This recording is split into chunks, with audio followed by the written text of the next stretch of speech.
é o Senhor quem nos revela a Tua palavra, é o Senhor quem nos ensina.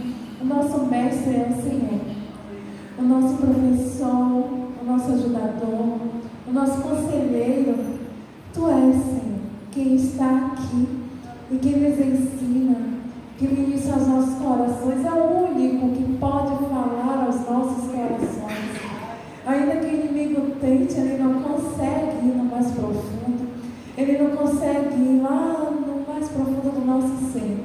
Somente o Senhor tem poder para falar aos nossos corações. E por isso estamos aqui nessa manhã regozijados.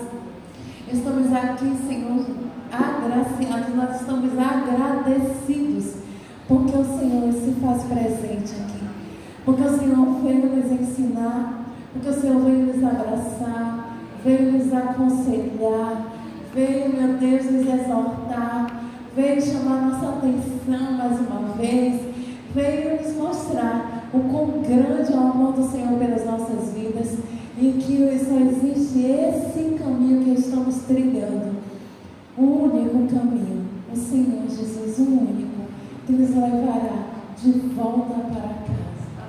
Muito obrigada, Senhor, pela Tua presença neste lugar. Continua conosco, nossos ouvidos estão abertos, nosso coração está aberto, Senhor. Nós nos desarmamos completamente para ouvir o Senhor falar.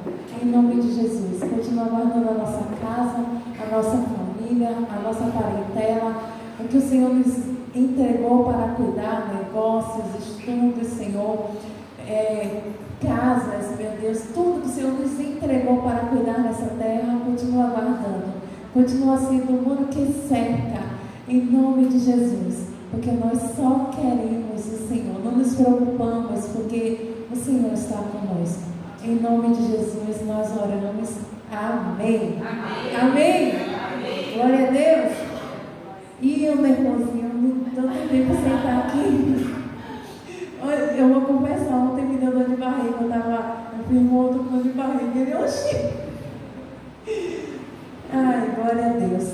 Saudades de estar aqui. Saudades de estar aqui olhando para os rostinhos de vocês. Saudades, eu não sei explicar não, é uma saudade. A gente teme em estar aqui. Quando a gente recebe a mensagem da secretária, meu Deus, a minha secretária da igreja mandando mensagem, a gente já abre assim, ó, o que será? Em meu nome da gente nas escalas, a gente, glória a Deus, Senhor, mas dá um friozinho na barriga, mas a gente sente saudades de estar aqui. A gente sente saudade de sermos usados pelo Senhor. A gente sente saudade. Eu não sei explicar que saudade é essa, mas a gente sente saudades. Vamos aprender hoje sobre os profetas menores. Fiquem à vontade, podem sentar.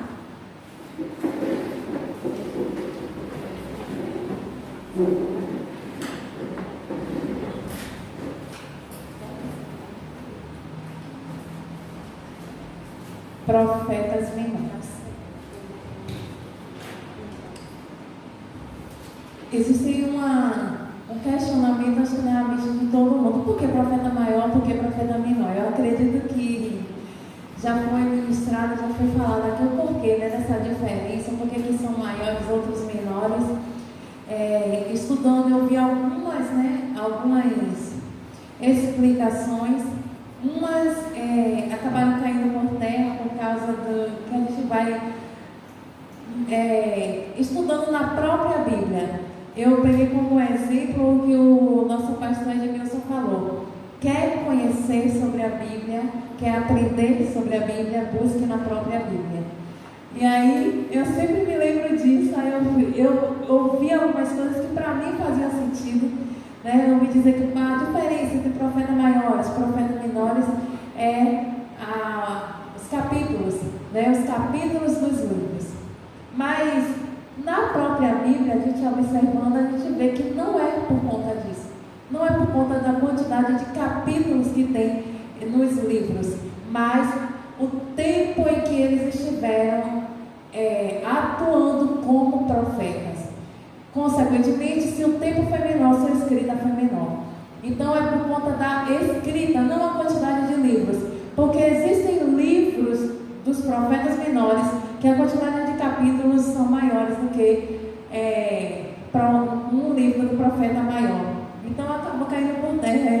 achava que era isso, e estudando e vendo na própria Bíblia, a gente percebe que não é por isso.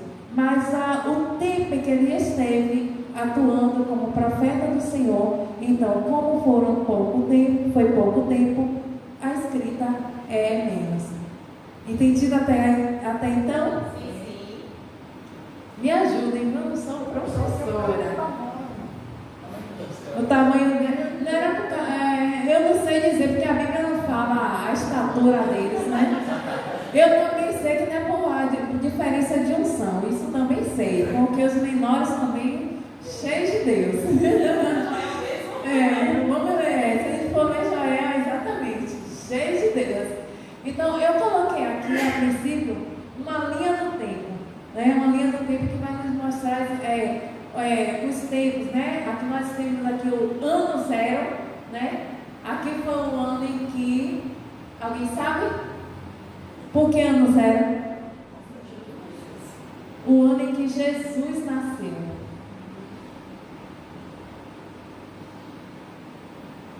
E para trás, a gente vê os números, né? O contrário ainda é crescente, porque o tempo era contado assim, né? Era contado do maior para o menor até chegar ao ano zero, e aí começar a contar 1, 2, 3, ano 1, ano 2, ano 3, ano 4, e assim sucessivamente.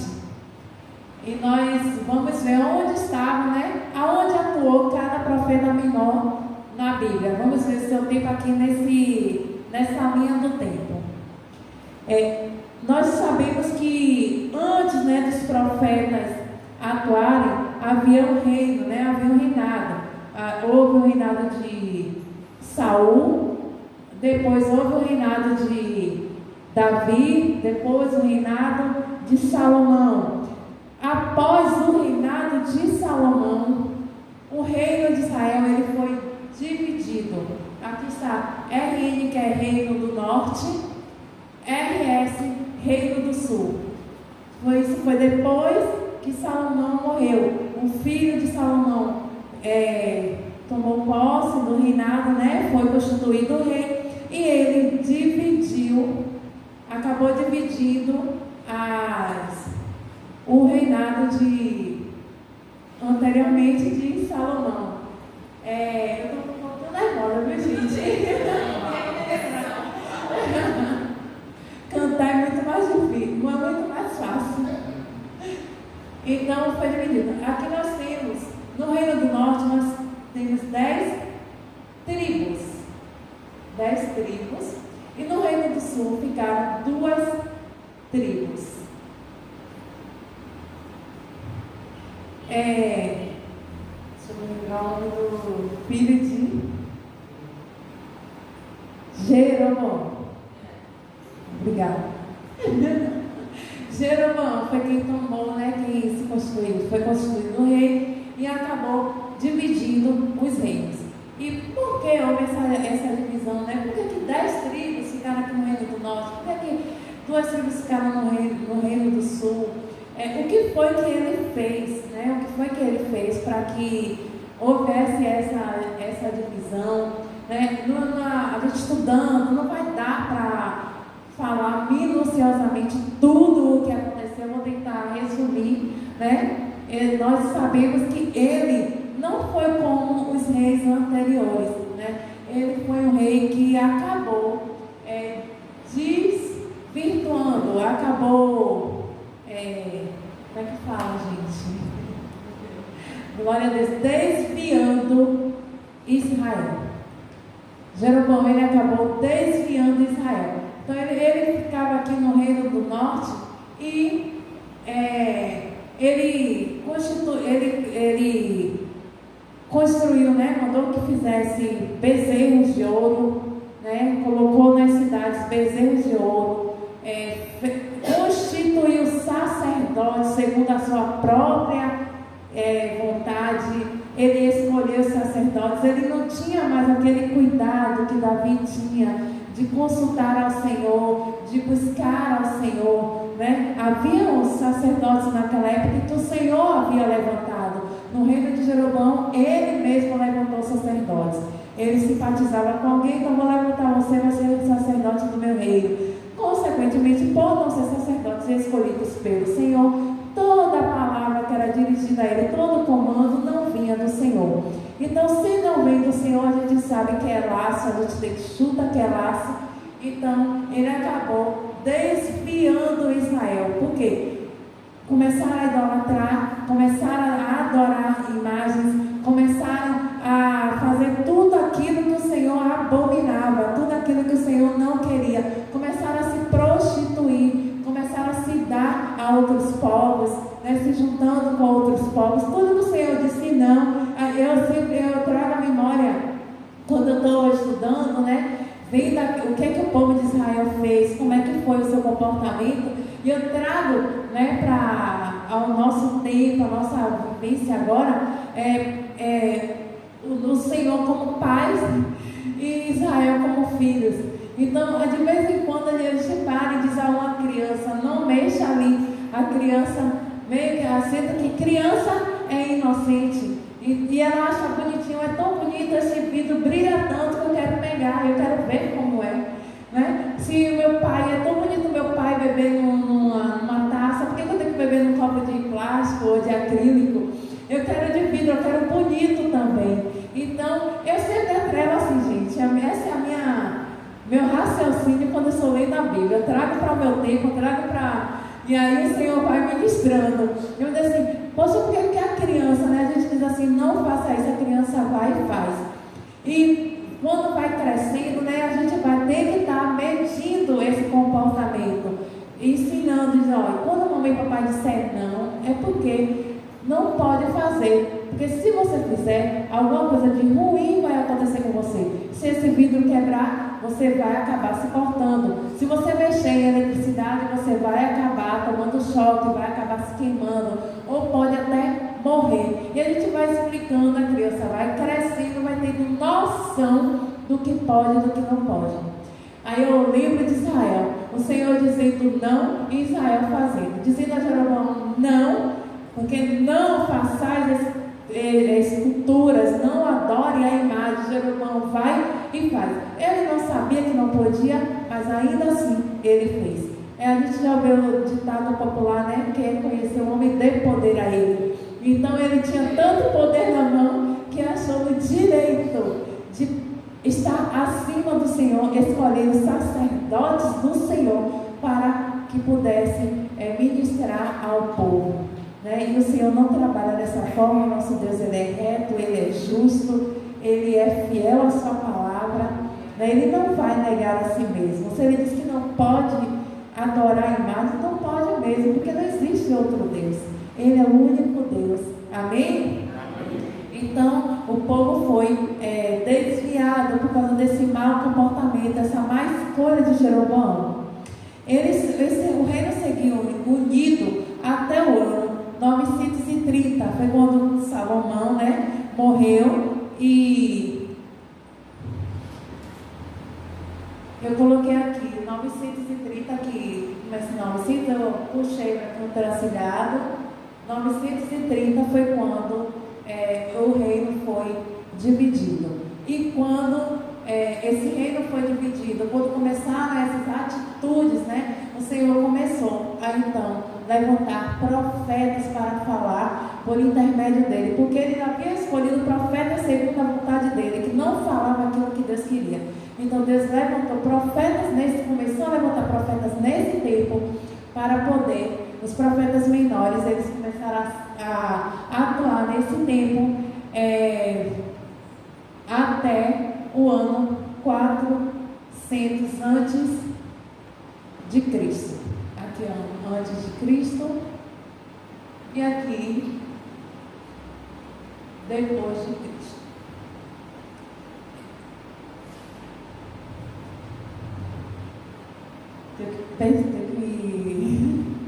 Pesca. Então, dos profetas menores foram 12 profetas que atuaram nesse tempo, né? Joel, Jonas, Amós, Oséias, Miqueias, Naum, Abacuque, Sofonias, Obadias, Ageu, Zacarias e Malaquias.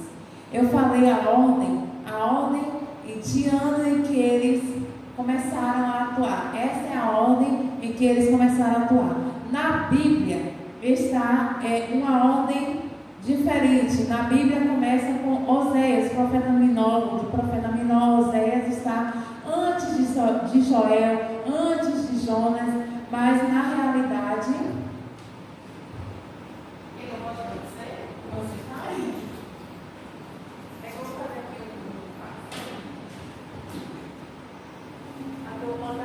eu vou colocar aqui a ordem, né, segundo os anos em que eles atuaram, e vou colocar a numeração do lado, a ordem que está na Bíblia, certo? Que eu vou começar a falar exatamente como está na Bíblia. Na ordem que está na Bíblia, mas eu vou mostrar para vocês os anos em que eles começaram a atuar.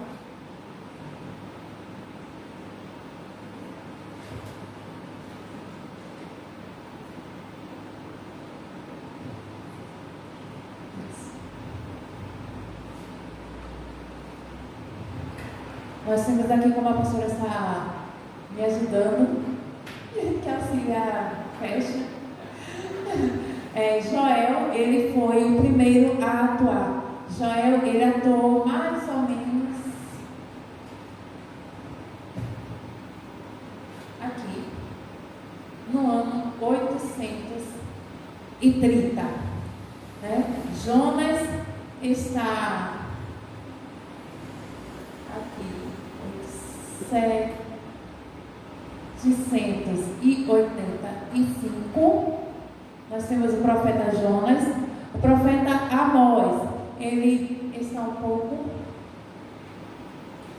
próximo, bem próximo do profeta Jonas, em 760. Oséias, ele está bem aqui pertinho também. Foram profetas que atuaram próximos, né? Eles atuaram bem próximos. Quando o Senhor levantou eles para falar, eu vou falar um pouquinho acerca de cada um deles. Não dá para falar tudo por causa do tempo. São 12 profetas, né? Em 730 nós temos o Oséias. 730 também o Miqueias. No ano 620 nós temos o profeta Naum. Em 612 Abacuque. 607 Sofonias.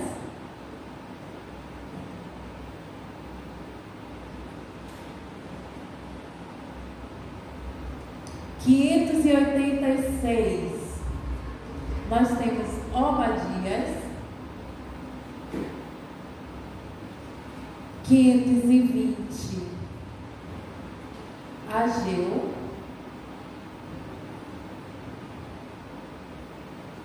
512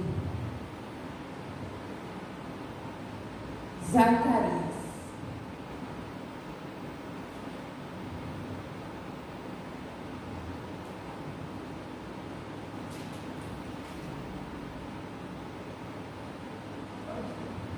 Em quatro. Tudo na linha do Rio do Sul. Mas você quer algum que fala sobre o Salto do Norte? Eu vou chegar lá. Eu fui matando aqui assim. Glória a Deus. 430 Malaquias.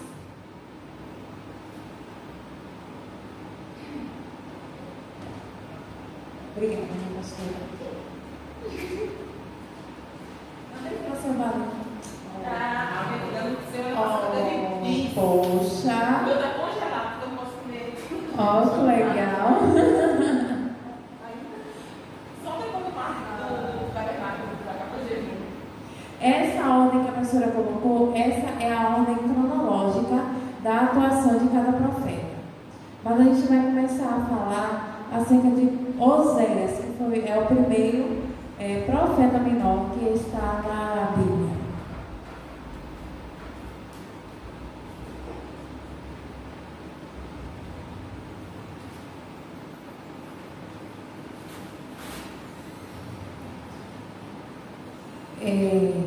A gente vai ler o capítulo 1.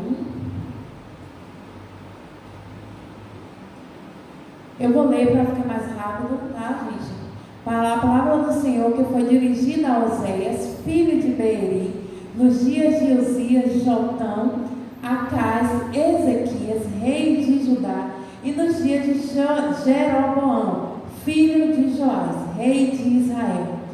O princípio da palavra do Senhor, por meio de Oséias, disse: Pois o Senhor a Oséias: Vai, toma uma mulher de prostituições e filhos de prostituição, porque a terra certamente se prostituiu, desviando-se do Senhor.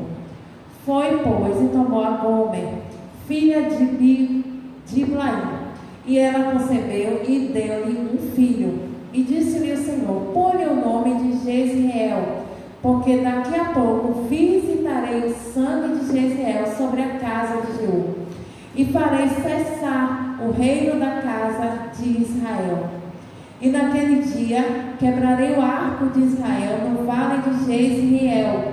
E tornou ela a conceber, e deu à luz uma filha. E Deus disse: Põe o nome de Loruama, porque eu não tornarei mais a compadecer-me da casa de Israel, mas tudo lhe tirarei. Mas da casa de Judá me compadecerei, e os salvarei pelo Senhor seu Deus, pois não os salvarei pelo arco, nem pela espada, nem pela guerra, nem pelos cavalos, nem pelos cavaleiros. E depois de haver desmamado a Loruama, concebeu e deu à luz a um filho. E Deus disse: Põe o nome de Lo-Ami, porque vós não sois meu povo, nem eu serei o vosso Deus. Então o Senhor deu uma ordem a Oséias, que ele tomasse uma mulher de prostituições, e dessa mulher que ele tivesse filhos, porque o Senhor visitaria, ao povo com o sangue do filho de Oséias. Alguns estudiosos dizem que essa é uma profecia, literal, que realmente Oséias tomou uma mulher de prostituição e se casou assim como o Senhor falou. Se a gente não vai dar para ler todo o livro, mas eu peço que vocês estudem em casa, peguem cada livro, dos profetas, para vocês terem uma noção do que aconteceu com o povo do Senhor e como o Senhor tratou esse povo através da vida de cada profeta. Oséias, ele foi literalmente usado, a vida de Oséias foi usada para mostrar ao povo o seu pecado. Profeta, a gente sabe que o profeta é levantado para denunciar pecados, para falar aquilo que o Senhor tem para falar com o seu povo. O Senhor usa os seus profetas. Com Oséias, o Senhor usou a própria vida de Oséias para mostrar ao povo o que estava acontecendo. Então Oséias, obedecendo, tomou a Gomer, casou-se e coabitou com ela, teve um filho. O primeiro filho de Oséias foi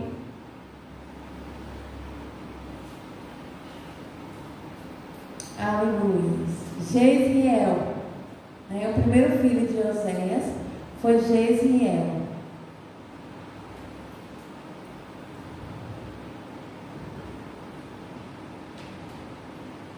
Deixa eu achar aqui, gente, que eu tenho aqui o significado o porquê que Deus colocou o nome de Jezreel, o primeiro filho de Oséias.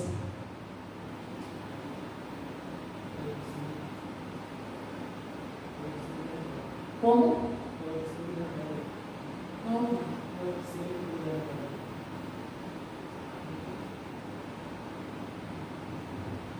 Desculpa que eu tive Senhor. Por causa do sangue. Pelo sangue ele iria castigar. Pelo sangue de Jezreel ele iria castigar. Mas o nome ele tem um significado. E eu coloquei aqui. Eu tenho certeza que eu coloquei aqui. Na minha vida, nós vamos falar de 3,5, planta ou Gente, que incrível, né? Com certeza eu coloquei o de todos aqui.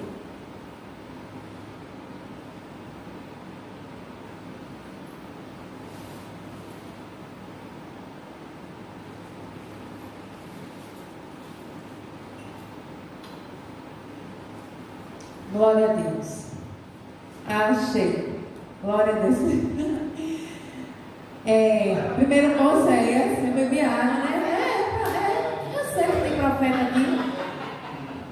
Eu sei que tem profeta aqui. Eu sigo aquilo que está escrito. Crê no Senhor teu Deus, estarás segura. Não tenho medo de nada, eu sou segura. Estou segura onde eu vou. E creio nos meus profetas. Eu prospero porque eu creio nos profetas que o Senhor levanta neste lugar. E é verdade isso. Depois que eu comecei, eu tomar posse, né? Da palavra mesmo, e viver aquilo que está escrito, porque aqui a gente é ensinado a viver a palavra, né? Todos os dias o Senhor usa a nossa pastora e traz uma palavra e diz: olha, chega em casa, faça isso. Você vê se não pego água, não? Tá lá no borrifador, não acabei a água, não, e vou trazer mais. Vou trazer. Esses dias eu e ele estava vindo, tem uma outra igreja fazendo uma campanha da água. Ele foi pregando uma igreja que a pastora levantou a campanha da água. É Deus. Eu não tenho dúvidas que é Deus falando com a sua igreja. E lá não, o borrifador lá, quando acontece qualquer coisa, eu vou a água, cadê? Eu creio. Oséias, né? Em hebraico significa rocheia, mais ou menos rocheia, que significa salvo. Oséias significa salvo. E Oséias teve o seu primeiro filho, que colocou o nome de Jezreel, que significa Deus dispersará. O significado de Jezreel é Deus dispersará. É exatamente o que acontece com o povo. Olha que Oséias, ele profetiza isso no ano 730, né? 830, perdão. No ano 830, ele profetiza.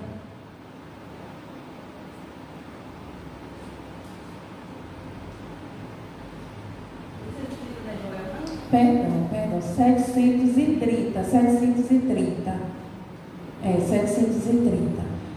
Ele profetiza isso, de que através do filho dele, Deus dá o nome desse menino, Deus dispersará. E mais para frente, realmente acontece, o Senhor dispersa todo o povo por causa do pecado deles.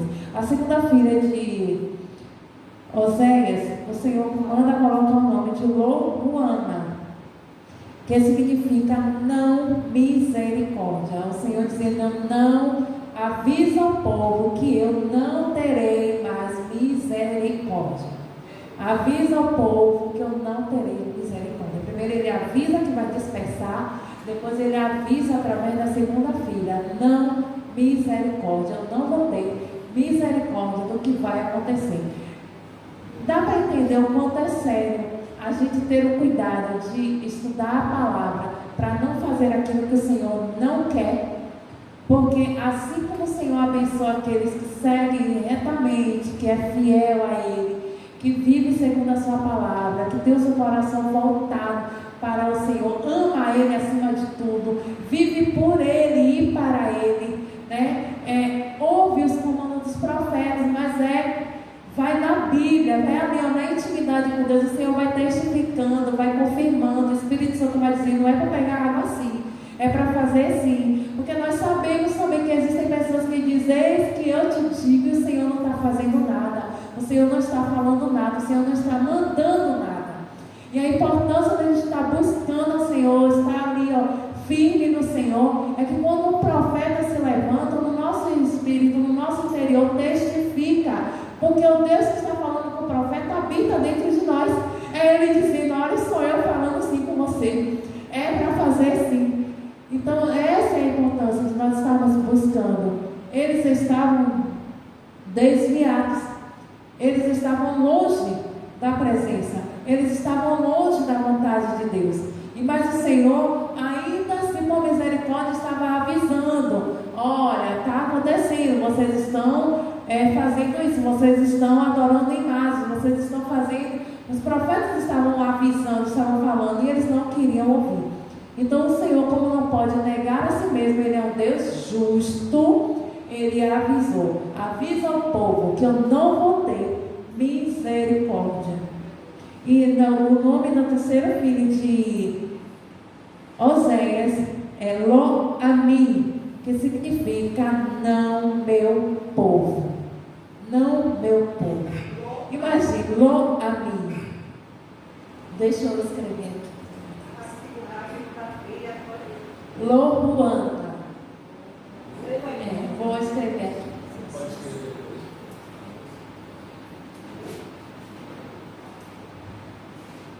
Oséias.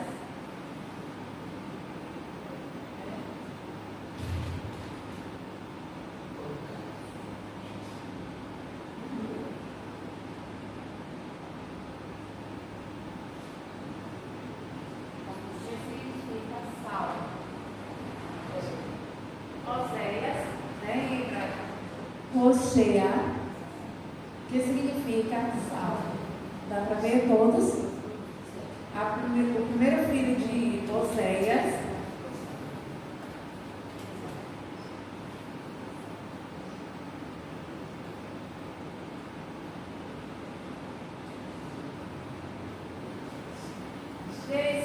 Jezreel.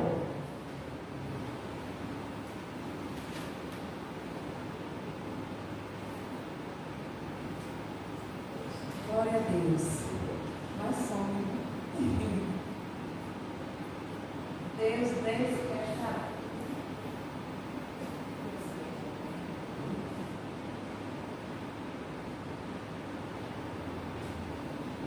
Significa Deus despertará. Esse é o primeiro filho de Oséias. Segunda filha de Oséias, Lo.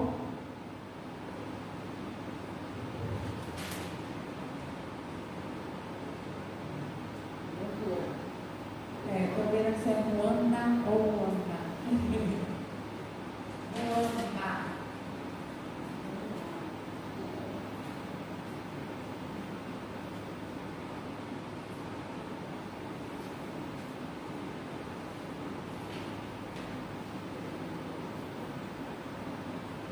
Não misericórdia. Lo significa não, Ruanas, misericórdia.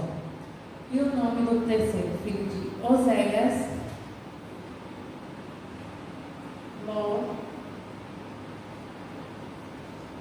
Lo-Ami.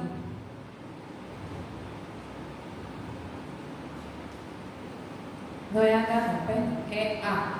Lo-Ami, que significa não meu povo. Ou seja, avisa eles que não são meus. Avisa eles que eles não são meus. Chega a dar um tremor, né, na gente imaginar que Deus, o Senhor, o Todo-Poderoso, o Deus de amor, o Pai da eternidade, o Príncipe da paz, é o nosso Deus.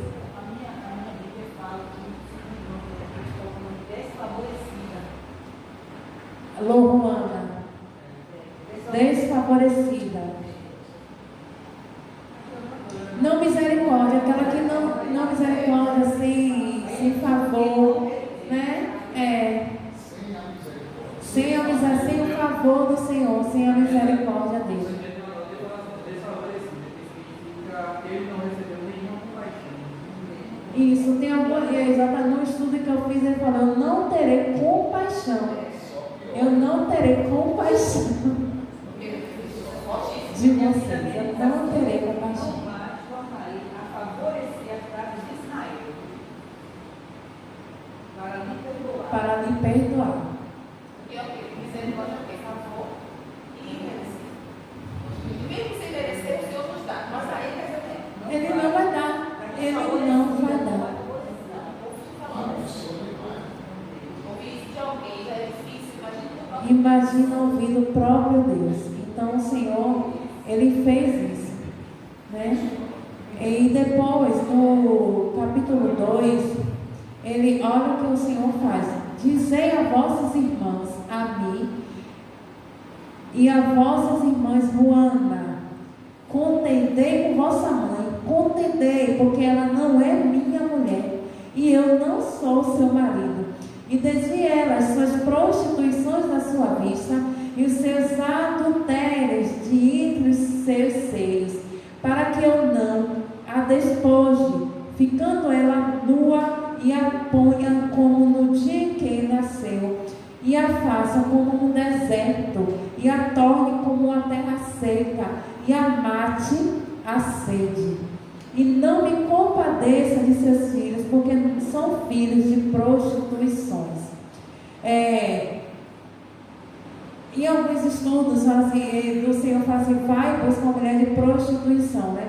Tem alguns estudos que falam que ela não era prostituta, né? Que ela vivia no meio de um povo prostituto, um povo de prostituições, um povo que se corrompeu, um povo que vivia distante dos princípios, distante da vontade de Deus.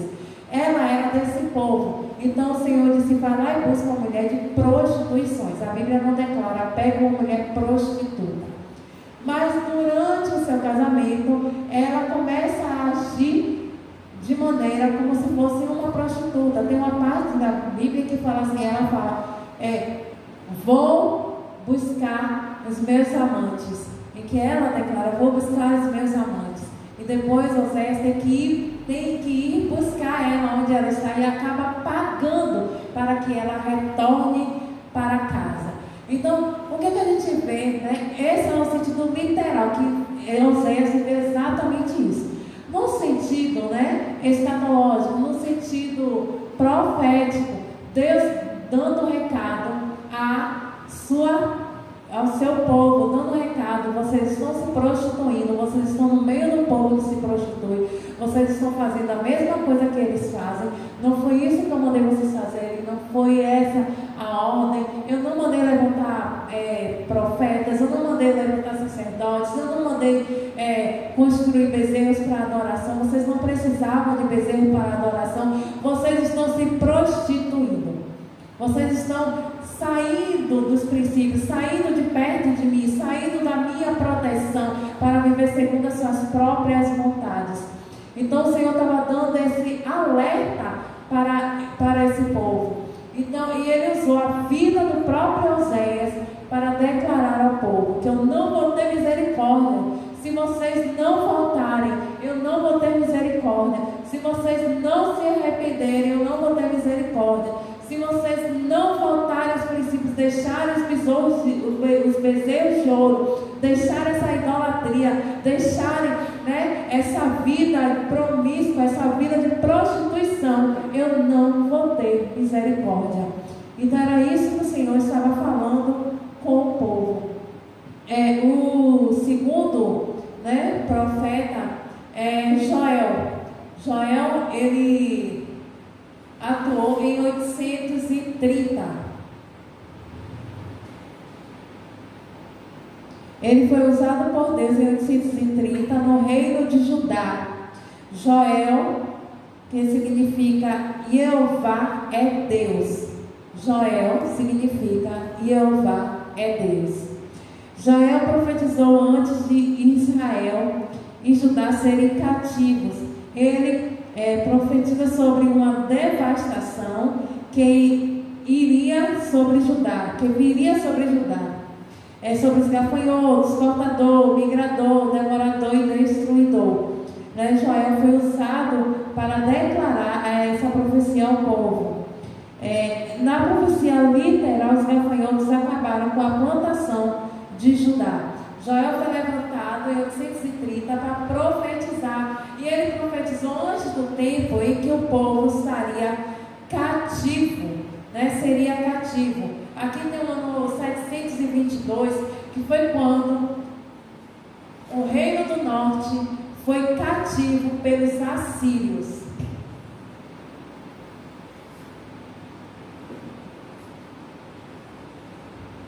O reino do norte foi cativo pelos assírios. As 10 tribos, aqui as 2 tribos eram Benjamim e Judá. As outras 10 tribos todas estavam aqui no Reino do Norte.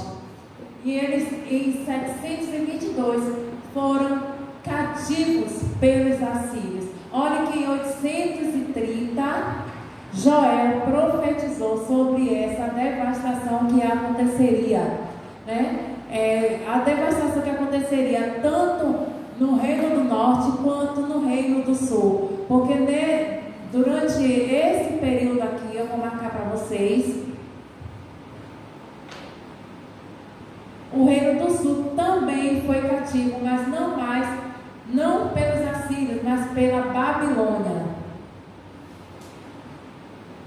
E Joel profetizou acerca dos gafanhotos. Nós já ouvimos falar acerca dos gafanhotos, cortador, migrador e destruidor, né? E muita gente até atrela a ação desses gafanhotos com relação a finanças, com relação a dízimos, com relação à oferta, né? Mas a destruição, a devastação que aconteceria por causa do povo que se desviou da presença de Deus, saiu da presença de Deus para viver as suas próprias vontades.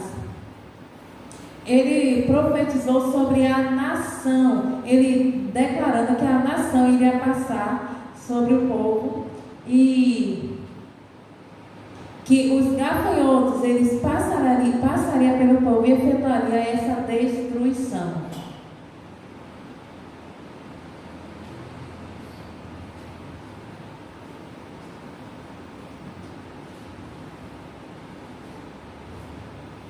Em 722, como eu falei, o gafanhoto cortador, ele começou sua devastação aqui, em 722, pelos assírios, né? A palavra do Senhor declara que o cortador não conseguiu acabar, o migrador veio e foi dando sequência à devastação. Em 722, o gafanhoto cortador, através dos assírios, devastou as 10 tribos de Israel no Reino do Norte. Em 606, né? Aqui assim, 606, vou fazer aqui, 606 foi a primeira vez em que Nabucodonosor, né, em que os babilônicos vieram e pegaram os mais moços, os mais jovens, né, da tribo de Judá e Benjamim, que era aqui do Reino do Sul. Então, o que o cortador não devastou aqui, o migrador veio devastar aqui. Era povo do Senhor, tanto o Reino do Norte quanto do Sul, sim. E o Senhor usou o profeta para falar. E ele não declarou somente o Norte, somente o Sul, somente tal tribo. Não, só um detalhe. A campanha dos assírios coincidiu em 3 levas, né?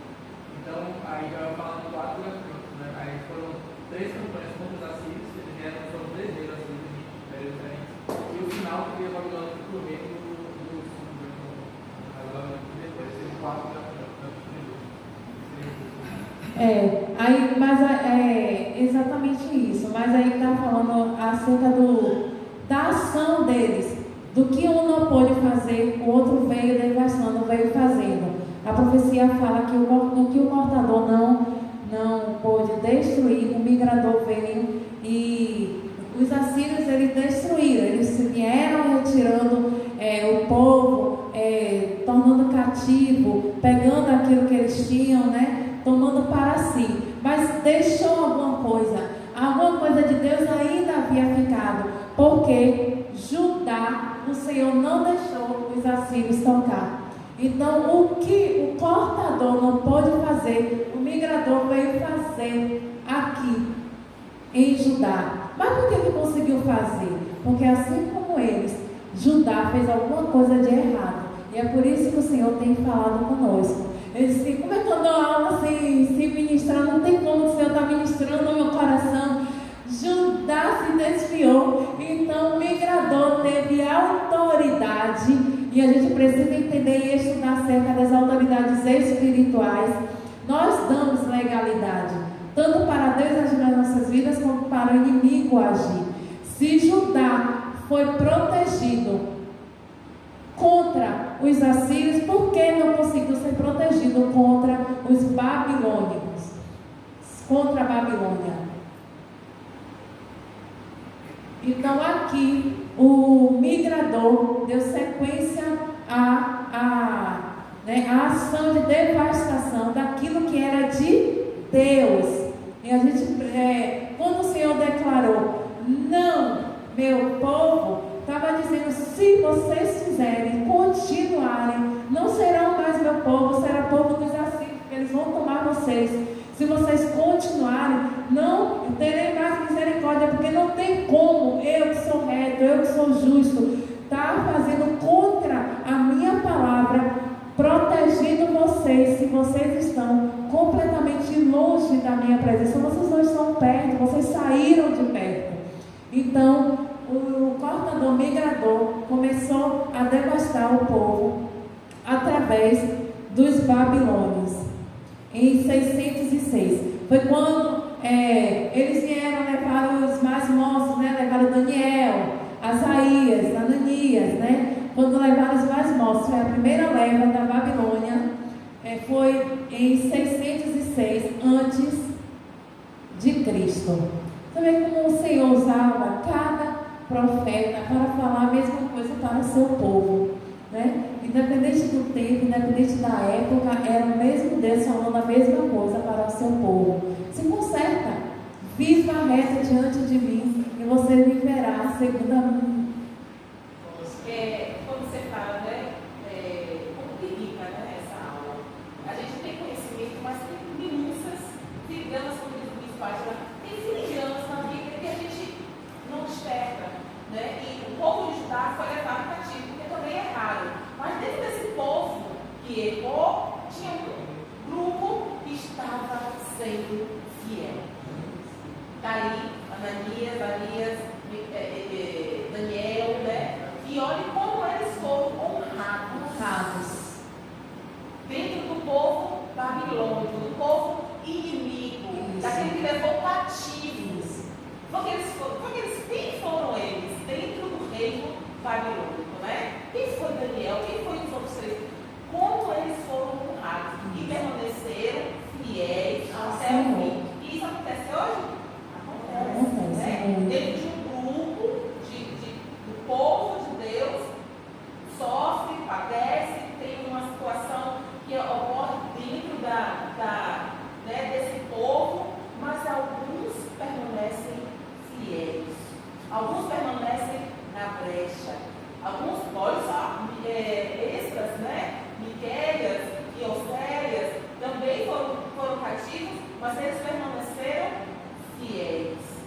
E o Senhor usou eles. Tanto que eles alcançaram o favor do próprio rei inimigo, né? Como Deus trabalha, como Deus ele nos revela ao seu tempo. Que aula rica. Meu Deus. Glória a Deus. Eu fiquei maravilhada. Eu disse, meu Deus, então foi isso, foi nesse tempo. Ó, Daniel aqui, o que Daniel tem a ver? Se Daniel está lá, o que Daniel tem a ver aqui com Oséias e Joel, né? Eu esqueci de falar, eu li o livro de Joel, o capítulo 1, na verdade todo o capítulo, para a gente ter uma ideia, né? Porque não dá mesmo, não dá para anunciar tudo aqui em uma aula, não dá. Né? Aí essa parte dos gafanhotos está aqui, a partir do 1. A palavra do Senhor que foi dirigida a Joel, filho de Petuel. Ouvi isso, vós anciãos, e escutai, todos os moradores da terra. Porventura isso aconteceu em nossos dias, ou nos dias de vossos pais? Fazei sobre isso uma narração a vossos filhos, e vossos filhos a seus filhos, e os filhos destes a outra geração. O que ficou da lagarta, o gafanhoto o comeu, e o que ficou do gafanhoto, a locusta o comeu, e o que ficou da locusta, o pulgão o comeu. Despertai-vos, bêbados, e chorai, gemei, pois Gemei todos os que bebeis vinho por causa do mosto, porque tirado é da vossa boca. Porque subiu contra a minha terra uma nação poderosa e sem número. Os seus dentes são dentes de leão e tem queixadas de um leão velho, né? Falando do povo que se levantaria contra eles e que eles não teriam chance. Aqui está falando, né, da lagarta, do pulgão, mas são em algumas outras traduções tem o gafanhoto cortador, migrador, devorador e destruidor. Em 596, mais ou menos aqui, 596, foi a segunda invasão da Babilônia contra o Reino do Sul. E eles levaram 10 anos depois, né? Deixa eu ver, 596, 10 anos depois. É porque eu trabalho porque em ordem decrescente. Eu falei, como é que é esses 10 anos? Mas são 10 anos. 596, 10 anos depois, Babilônia tornou a vir, porque eles levaram apenas os moços. Eles queriam os moços inteligentes, fortes. O que eles queriam com esses meninos? Não eram, eles queriam pessoas inteligentes, eles queriam pessoas que pudessem trabalhar. Eles não queriam ter trabalho com os velhos, com as crianças, então levou os moços. 10 anos depois, porque aqui em 606 eles deixaram o quê? As crianças. 10 anos depois as crianças já eram jovens novamente. Eles invadiram novamente para levar os mais novos novamente, para que pudessem fazer o que eles queriam lá na Babilônia. Então, o que o migrador não fez aqui, o devorador fez em 596, com a segunda invasão da Babilônia. Houve uma quarta invasão, como ele falou, quarta invasão porque a primeira foi aqui, os assírios, a quarta invasão do povo de Deus se deu em 586. 586. Essa terceira invasão deu vazão ao destruidor acabar com tudo o que restou do Reino do Sul. Foi aqui, nessa terceira invasão, que ele devastou a cidade, destruiu o templo, retirou as colunas de ouro, retirou tudo que tinha de ouro do templo, deu sumiço à arca da aliança. Foi aqui que a arca sumiu. Foi quando a Babilônia invadiu em 586 que deu sumiço na arca da aliança, e eles retiraram todo o ouro que havia restado. Então, o que o cortador não fez, o migrador veio acabando. O migrador ainda deixou um restinho. O devorador veio e fez a sua bagunça mesmo. E o que o devorador não fez, o destruidor veio e fez juízo a seu nome. Destruiu a cidade, destruiu o templo e acabou com tudo. Cumpriu o que a palavra do Senhor falou? Cumpriu. E ele foi usado aqui, em 830, antes de que tudo isso acontecesse. Nós vivemos, né? Nós vivemos isso, né? Nós vivemos. O Senhor está falando, está levantando seus profetas e muitos não estão dando crédito, né? Infelizmente. Infelizmente, mas ninguém vai se dar por inocente. Ninguém vai poder se dar por inocente, né? O próximo... Vou correr agora, mas a gente precisa correr. O próximo profeta Amós...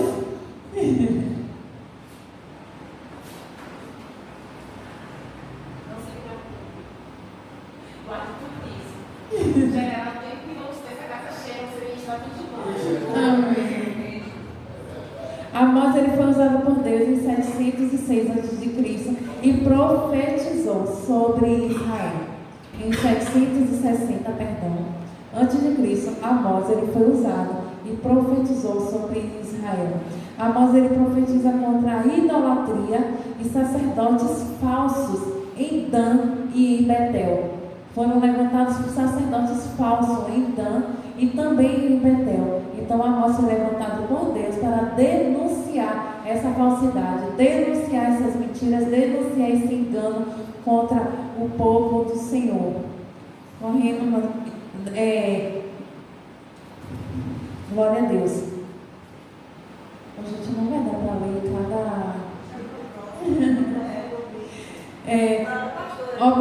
Amós 7.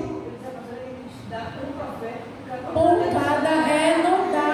Eu falei já que não dá para fazer um profeta. Bom, não dá. Não dá, não. Tem que ser cada um profeta. Amós, o texto que eu li foi Amós 7, 10 ao 17. Anotem aí para depois vocês lerem. Carga. Amós. Em 586, Obadias deu início ao seu ministério como profeta. Obadias significa salvo de Deus. Obadias. Gente, eu tô com ele. Não vai dar. São 12, gente, são 12 profetas. Obadias significa salvo de Deus.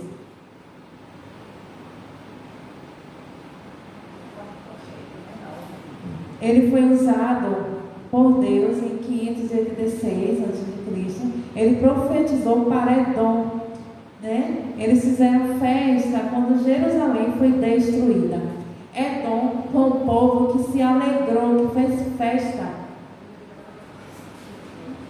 Pode falar, irmã.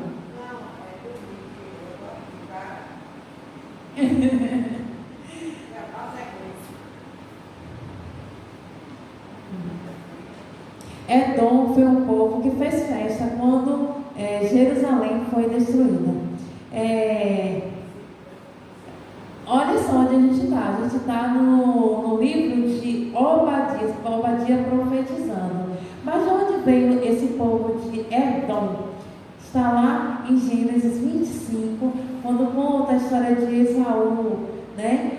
Esaú, passou a ser chamado Edom. Não vai dar para a gente falar tudo sobre isso, mas olha, Esaú está lá no início da Bíblia e cá em Obadias, o Senhor levanta o profeta para falar com esse povo, né? Esse povo é um povo que fazia festa, que se alegrava com a desgraça de Jerusalém, a desgraça de Israel.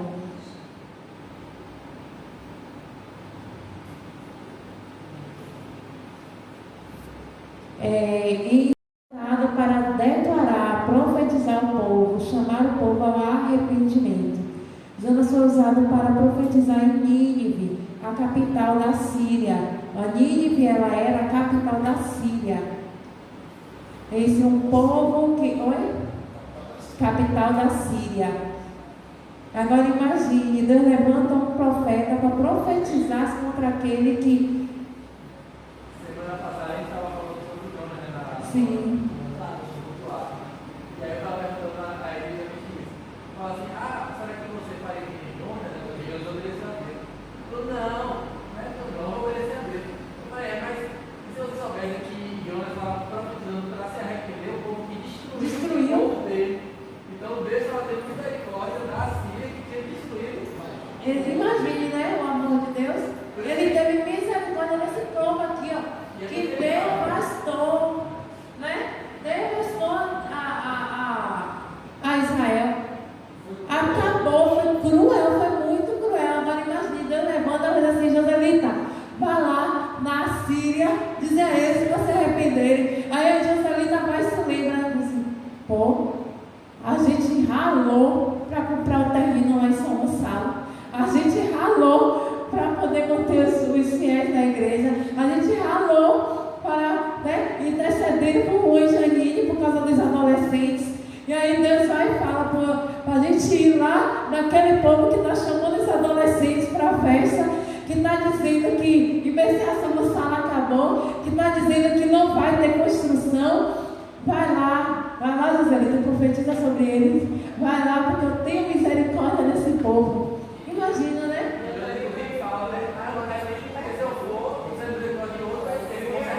Você entendeu? Ele ainda declara isso, porque ele não queria isso.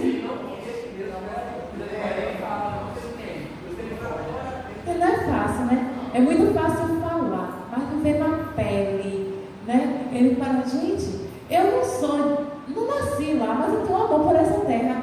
Quando eu vejo aqueles mísseis, vai lá, toma de ferro, acaba com esse míssel.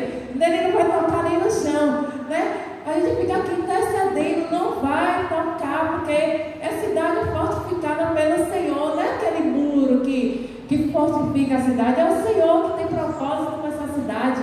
Então a gente fica aqui orando pela paz, Senhor, que haja paz dentro desses muros, Senhor, que haja paz, que eles reconheçam, Senhor, que o Senhor já veio, aquela porta que está lá esperando ainda o Senhor vir, o Senhor já veio, que ele tenha consciência, né? Imagine a gente parar e pensar de que aqueles que estão bombardeando Israel, vai lá e diz que eu vou ter misericórdia dele. Diz, Israel, você não vai ter misericórdia, não? Né? Parando para analisar isso que a gente poderia pensar, e foi isso que Jonas pensou. Por isso, ele se recusou, ele disse, não, Senhor, eu ir para Nínive, ir para a cidade do povo que devastou a minha cidade, o meu povo, né? Vamos lá, vamos correr. Miqueias, ele atuou em 730 a.C. Aquele semelhante, Miqueias significa aquele que é semelhante a Deus. Ele profetiza sobre Samaria e Jerusalém. Em 620, Naum, que significa conforto, ele profetiza novamente para Nínive. Olha que amor o Senhor teve por essa terra. Jonas não queria ir, porque Nínive era a capital da Síria. Como é que Deus, eu vou para a Síria? Eu vou para lá, Senhor. Eles pegaram a gente, acabou com a gente, eu vou para lá. Tempos depois, o Senhor levanta Naum para profetizar novamente para os assírios. Em Nínive, olha que amor ele tinha por esse povo. Claro, que amor Deus tem pela humanidade, né? A gente não consegue entender. Deus tem um amor incondicional mesmo, não tem condição. Se tivesse condição para Deus amar, Deus não amaria ninguém. Se Deus tivesse, eu preciso de uma condição para amar a humanidade, todos vão amar. Porque condição não tem, não. Sem condição, jamais se pode. Sem condições. Sem condições. É por isso que ele ama incondicionalmente. Incondicionalmente. Em 612, o Senhor levanta Abacuque, que significa abraço. Abacuque significa abraço. E Abacuque profetiza sobre os caldeus que marcham contra Judá. Ele profetiza sobre os caldeus que marcharam contra Judá. Em 607, Sofonias, que significa o Senhor. Está dando a gente para anotar? Qualquer coisa vocês me.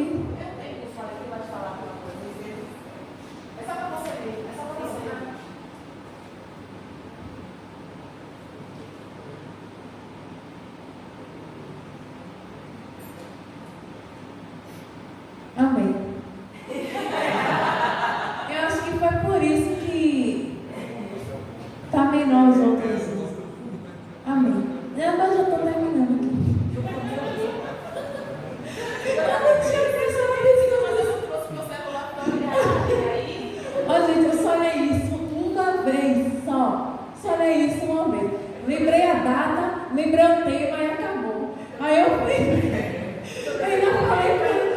Eu ainda fui falando com o Jackson, se não dá tempo para falar, são 12. Como é que pode? São 12. Aí você tá vendo? Assim que a gente tem que meditar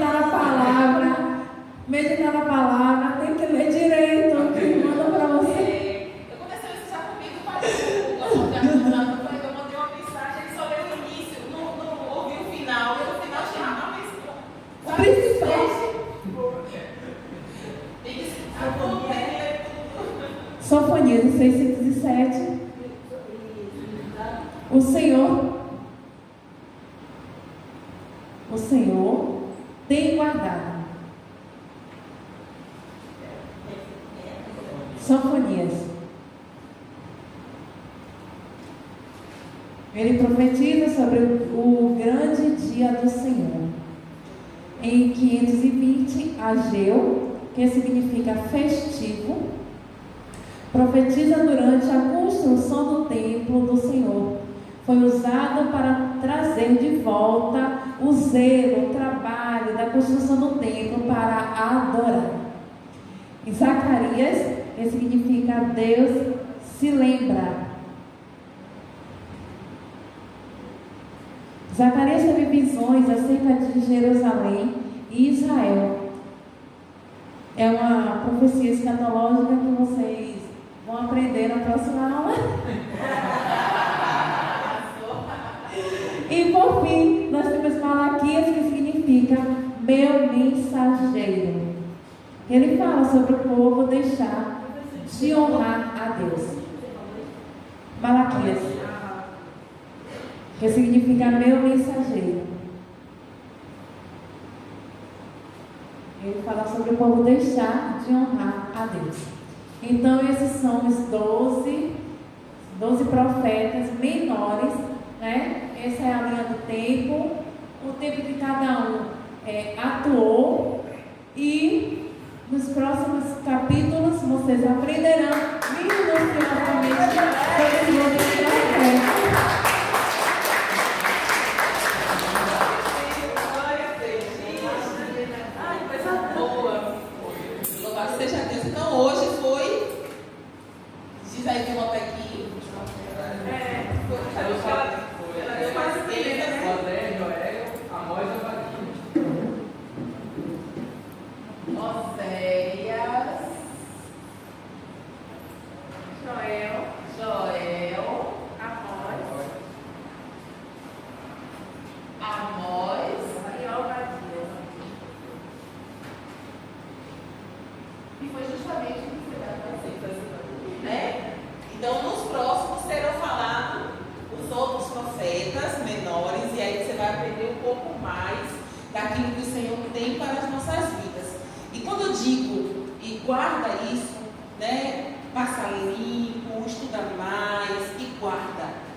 Experiências maravilhosas. Você tem, oh, meu Deus, que coisa boa. E quando o Senhor me lembrou de Isaías, fala Isaías mesmo, o que eu fiz com ele, né? E aí hoje aqui ela falando de Oséias, olha o que o próprio Deus fez com ele, mas ele só obedeceu. E muitas vezes, Ezequiel é a mesma coisa, né? Então assim, a gente só precisa obedecer ao Senhor, né? Ainda que doa, ainda que sofra, aí amanhã você vai dizer assim,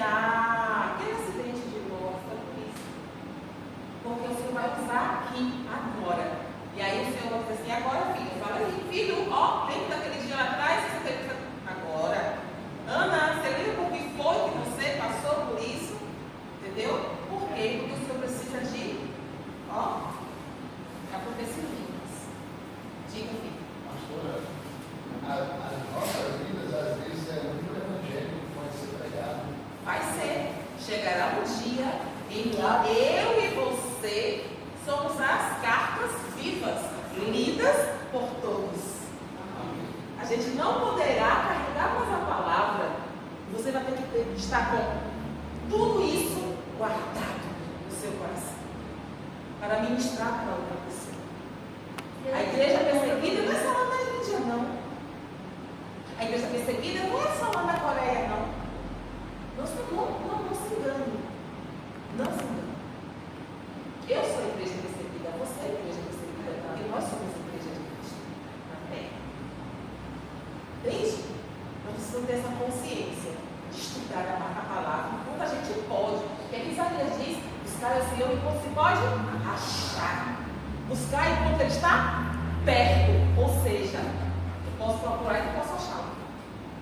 Eu posso buscar e ele não está perto. Olha o que ele disse aqui ao povo. Não misericórdia.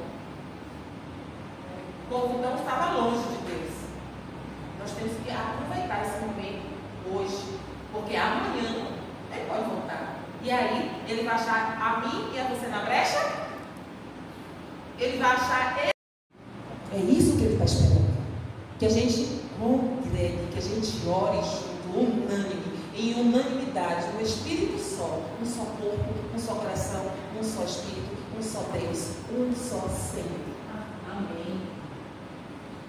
Para que o povo, né, venha andar em unidade, é preciso rejeitar todas essas histórias dos nossos antepassados. É preciso a gente entender isso aqui para não errar onde eles erraram. Você vai me falar disso agora. É por isso que nós estamos fazendo esses estudos, para não cairmos nos mesmos erros, para não cairmos em desgraça, para não cairmos na falta de misericórdia de Deus, para não cairmos nessa falta de amor aqui. Você pode ir um dia, o Senhor